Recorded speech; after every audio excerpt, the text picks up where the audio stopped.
You know, I never thought I'd see the day. President Obama putting entitlements on the chopping block, at least Social Security, and in truth, far from the chopping block.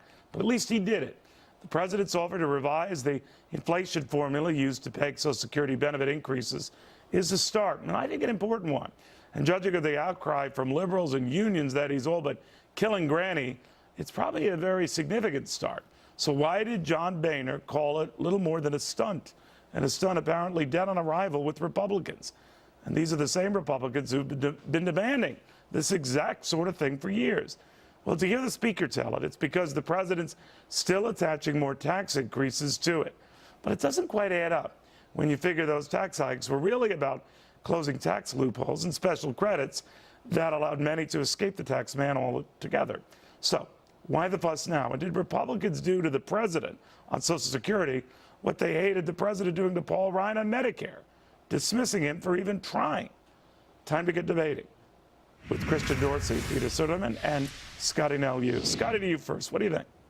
Oh, well, it's quite obvious. I agree with Boehner, and that's kind of rare for me to say, in all honesty. But he's right. These are very moderate cuts, and all that Obama is doing is trying to do a PR stunt to once again try to divide the Republicans, encourage those moderate senators to come along, look at his plan, when in reality, all it's going to do is raise more taxes after we just saw $100 billion worth of taxes raised, and not give enough cuts to the entitlements that we need to happen in this country. Well, Peter, I look at it, and I agree with ostensibly a lot of what you said. There are more tax hikes in there. He could have gone further on entitlements. But the fact of the matter is, he moved on something that so enraged the left that they're saying this is all but killing Granny, and this is a significant slap in the face. So they're pissed. I'm just surprised Republicans aren't, at least saying, all right, we've got the start of something here.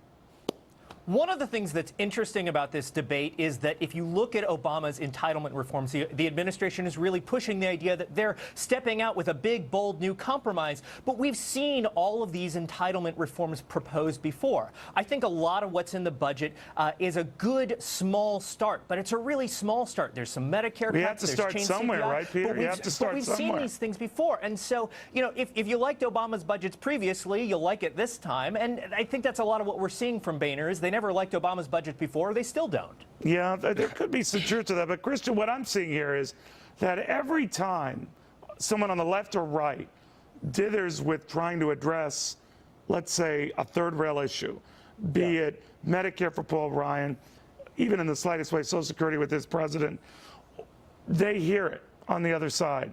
And, That's right. and I think it forces people who are going to risk hitting that third rail to avoid doing it in the future.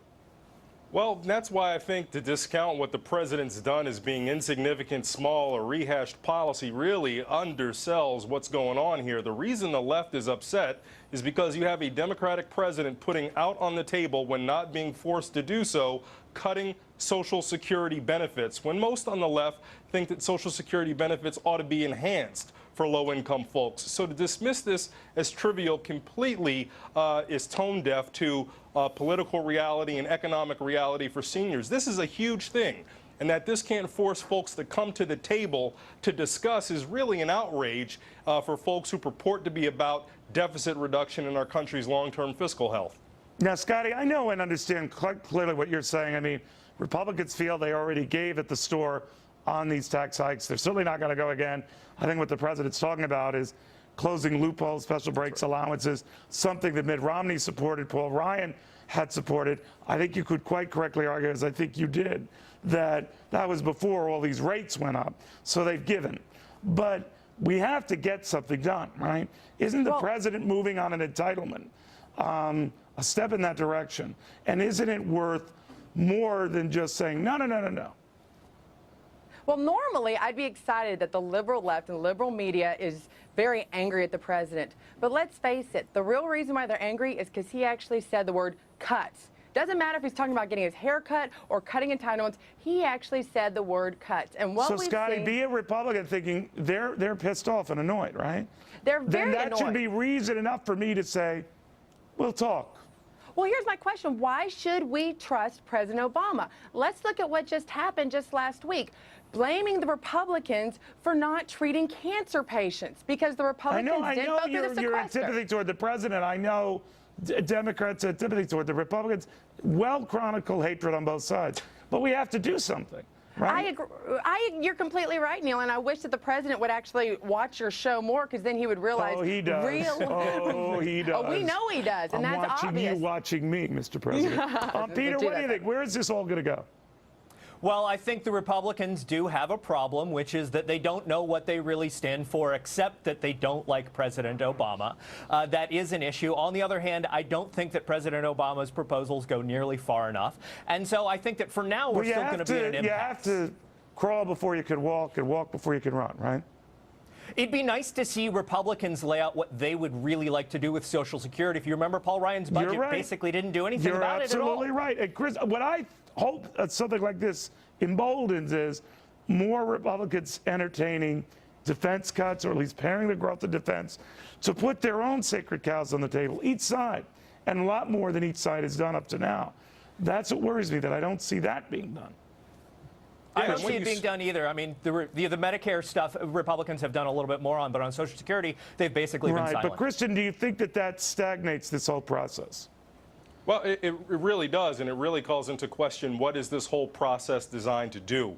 If you are in a true negotiation and you give something that you're not interested in giving, and that does not compel the other side to at least have a conversation with you, you've really got to question fundamentally what are the goals and objectives here. And I think that's where I'm starting to question the good faith coming from Speaker Boehner. Really, what is it that you're intending if you will not at least have conversations based on what is a huge concession to what many people in Obama's party believe ought to be the right policy? But here's the problem. Those are moderate concessions. That's what we have to realize. You're absolutely right. By the way, you're all right. You're all right on what you're saying. 10 years down the road. You have to Cutting Social Security benefits is not modest. For people who are making around... by raising the taxes on people that have already had the taxes cut, have already raised their taxes. That's the issue. Take care of things today, not 10 years down the road. No one's cutting anything. And in this case, this new inflation formula would repeg the growth or the increase that you're getting. But having said that, I think you're all right enough to say, you know, trust but verify.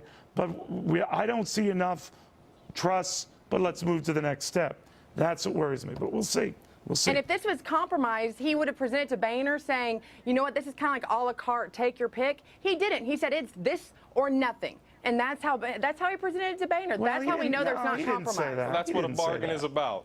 But he didn't say this or nothing. Well, he said it's not a la carte. You can't pick and choose. Oh. You get this plan or not. Well, of course he wouldn't. That's absurd. Why in the world would he do that? But I thought you said we were bargaining. We were compromising. I take the salad out and I add the potatoes. Is that the same? No, I guess I digress. Guys, thank you very, very much.